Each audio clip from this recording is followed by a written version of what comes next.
What's going on, y'all, and welcome back to another Honkai Star Rail video. Last time we talked was way back in beta, where I gave my first impression / recommendation on is Honkai Star Rail worth your time, worth getting into. And now that the game has officially been live for 3 weeks, I've experienced the story as far as it can go, touched on the end game, saw what you can do once you kind of hit that content wall. I want to talk about all that and give an updated guide, impression, recommendation on is Honkai Star Rail still worth your time after this kind of hype train, this astral train has died down a bit, after the honeymoon phase is maybe fizzling out, as 3 weeks to a month is usually when you can start to tell if the game is truly for you. So let me give you guys my full experience thus far, maybe some tips and tricks along the way, talk about the story, all the stuff I love, the stuff maybe I didn't love, as well as what the end game is like for those of you that go crazy and grind a ton. So thank you so much for tuning in.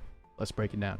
Since we last spoke, one of the major things I loved the first time around about Honkai Star Rail was the aesthetics, the visuals, the production value, which Hoyoverse games are kind of known for. I'm happy to say that all of that quality has definitely held up all the way to the current iteration of the end of the story thus far, and honestly, it's gotten even better on multiple fronts. Let's start with the story, and I'm not going to say any spoilers, of course, just talk about my experience broadly. So in this epic sci-fi adventure, you, the Trailblazer, the main character, are trying to figure out your place in the world, where you belong. There's a lot of mystery as you unravel who you are and how this galaxy, this world just kind of works in general. Along the way, you'll meet a full cast of characters with differing personalities, all their storylines intertwined, and for the majority of it, fully voice acted. Now, full transparency, guys, story-driven games, especially ones for mobile gachas, aren't always my cup of tea. I've definitely had my fair share of games where I skip through the entire story, and I think a lot of y'all can relate. Well, here comes one of the first things that I did not like initially, and that is there is no skip function in Honkai Star Rail. You will be forced to at least sit through all of the dialogue, and it's a lot of dialogue, guys. This is a story-driven game, so get ready to read a lot. Now, this is of course all directed to my fellow story skippers out there. If you like well-written games, if story-driven games are your cup of tea, then more power to you. You're gonna absolutely love this part of Honkai Star Rail. That being said, now that I've reached the end of the story currently, especially during the second world, I'm fully invested, and I honestly can't wait to find out what happens next. Now, that being said, if you're truly just not a story guy, or if that's not what you want out of your games,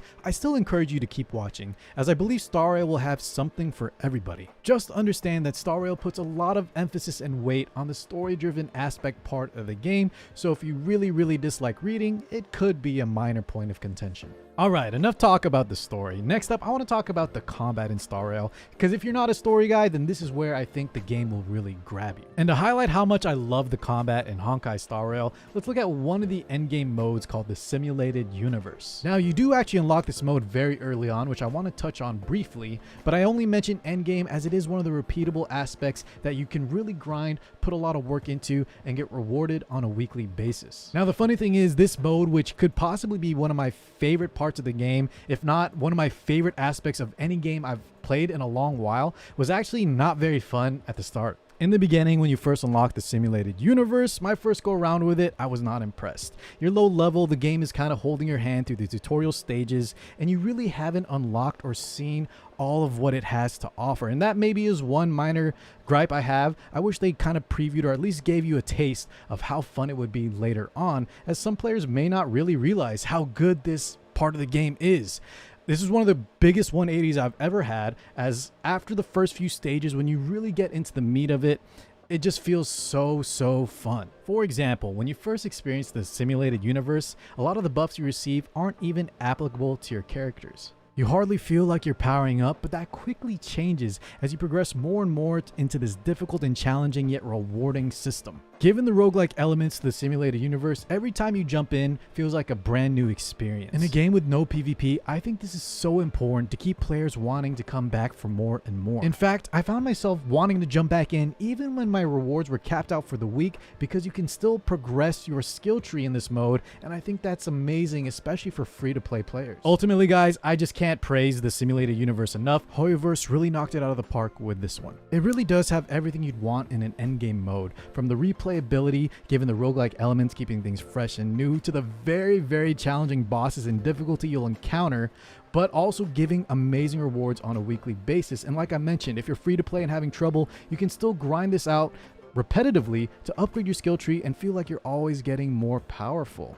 In the game itself too, with the turn-based elements and the ultimates popping off, if you customize your units correctly, you really do feel like a god, and I think it's just so good. But let me stop talking about it. You guys have to just try it out for yourself. Let's take a quick break from talking about the Honkai Star Rail endgame and now venture into the experience if you play casually or if you play hardcore. This also relates to if you're going to be more of a free-to-play player or if you're going to whale out and spend a ton. If you're more of a casual player and or free-to-play, let's start with that kind of experience. What can you expect out of Honkai Star Rail? For starters, given the fact that there's no endgame PvP and that it's a story-driven game, means casual players and free-to-plays are going to have a very good time. To be frank, the amount of content you'll receive without spending a dime is absolutely insane. Now granted, Star Rail isn't an open world game like others you might have played in the past. That being said, every single stage, world, or zone still has so much to encounter and experience. From Easter eggs, the hidden treasure chests, to repeatable puzzles and side quests, there really is so much to do, especially as a casual player. In fact, I would even venture to say that the player that takes Honkai Star Rail more casually might get even more out of the overall experience than the hardcore player.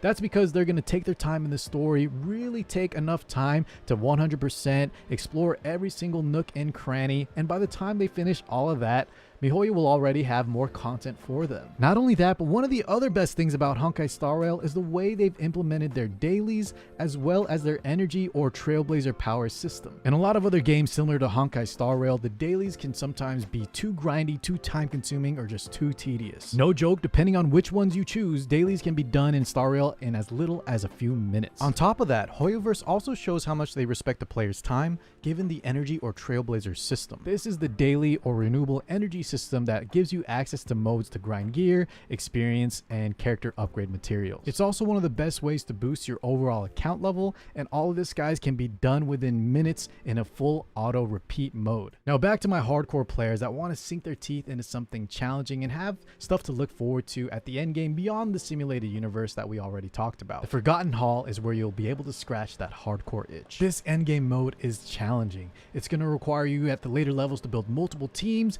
tons more characters than you use just to complete the story mode, and really learn and invest in each and every one of them to complete the challenges given. The Forgotten Hall will really reward the players that want to push and test the limits to both their characters, their skill, and their account to receive all the achievements and rewards that also repeat on a timed basis. Now last but not least, for the players that want to keep grinding after they've completed all of these hardcore modes, you can always just develop efficient farm paths to continually upgrade and gather materials for your characters. And best of all, this doesn't require any energy or trailblaze power. It's just going to require you to wait for respawns. So in conclusion, y'all, even if you're a hardcore, casual, free to play, don't like the story, only like story mode games, I think there really is something for everybody. Let's go ahead and wrap things up there. The only thing left to say is Star Rail is truly one of the best games to come out recently in this genre, so please use the links in the description below or in the pinned comment to start downloading and playing right now and help support me at the same time.